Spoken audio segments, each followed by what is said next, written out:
ఆంధ్ర రాష్ట్రంలో చంద్రబాబు గారి నాయకత్వం, దేశంలో నరేంద్ర మోడీ గారి యొక్క నాయకత్వం ఏర్పడిన తర్వాత ఈరోజు బడ్జెట్ సెషన్ జరిగినది. ఆ బడ్జెట్ సెషన్ లో భాగంగా ఆర్థిక శాఖ మంత్రివర్యులైనటువంటి నిర్మలా సీతారామన్ గారు బ్రహ్మాండంగా ఆంధ్ర రాష్ట్రానికి వరాల జల్లు కురిపించారు. అందులో భాగంగా ముఖ్యాంశాలు కొన్ని ఏమంటే, మన అమరావతిని రాజధానికి 15,000 కోట్ల రూపాయలు పునర్నిర్మించుకోవడానికి శాంక్షన్ చేయడం జరిగింది. అంతేగాక పోలవరం జాతీయ ప్రాజెక్టు అని చెప్పేసి ఆ ప్రాజెక్టును సంపూర్ణంగా ఈ గవర్నమెంట్ లోనే పూర్తి చేస్తామని చెప్పేసి భరోసా ఇచ్చారు.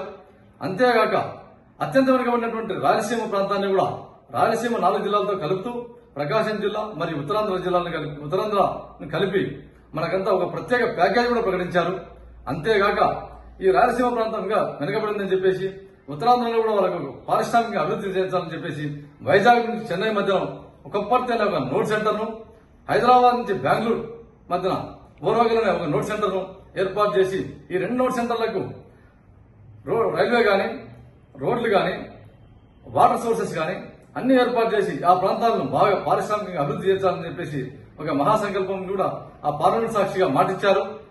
అంతేగాక విభజన చట్టం ప్రకారం విభజన చట్టంలో ఉన్నటువంటి ప్రతి అంశాన్ని ఖచ్చితంగా తూచా తప్పకుండా అమలు చేస్తామని చెప్పేసి కూడా గట్టిగా హామీ ఇచ్చారు.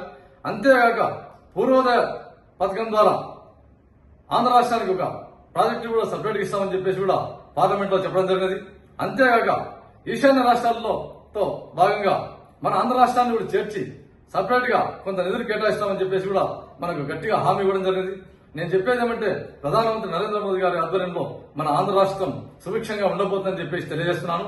అంతేగాక మన గౌరవనీయులైన ముఖ్యమంత్రి వర్యులు నారా చంద్రబాబు నాయుడు గారు ఈ బడ్జెట్ సెషన్ కి ముందు 2 సార్లు ఢిల్లీ పర్యటనకు వచ్చి అందరినీ సంప్రదించి అక్కడ మనకు ఈ రోజు ఇంత ప్యాకేజీ, ఫైనాన్స్ మనకి ఇంత అమౌంట్ వచ్చిందంటే చంద్రబాబు గారి యొక్క కృషి, ఆయన యొక్క పట్టుదల ఉందని చెప్పేసి నేను తెలియజేస్తాను.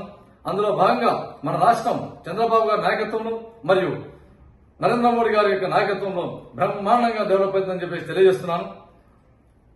మీ